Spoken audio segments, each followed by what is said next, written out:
Ate girl question, Vicky versus own apartment, ano po ba yung masasuggest mo? Now, it really depends girl, no? Kasi halimbawa, single versus married or may pamilya na sa Pilipinas, once unearned ka na and you wanted to bring your family dito sa Germany, you have to have your own apartment. But if you are single, for example, no? Once unearned ka na, if you are living in VG from the agency, I would advise you na maghanap ng sarili mong VG if you are not yet comfortable or ayaw mo pa na magkaroon ng sarili mong apartment.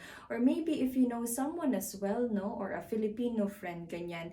Mag-live na lang kayo together para hati kayo sa rent rather than magstay ka sa VG from the agency.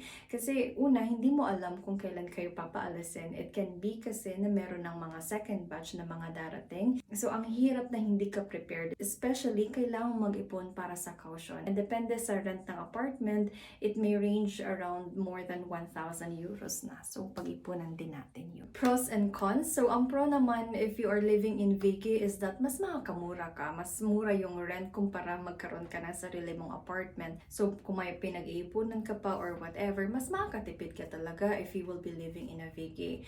But the cons is, you won't have your own private space. So, kumbaga, kailangan makisama sa different types of people. Kung sa amin dun kasi, no, the Filipinos that I know here, dito ko lang naman sila nakilala. So, kumbaga, kailangan din namin mag-build or mag-start ng friendship kasi hindi kami magkakilala nung nasa Pilipinas pa kami. So, ayun, kailangan natin makisama sa ibang tao.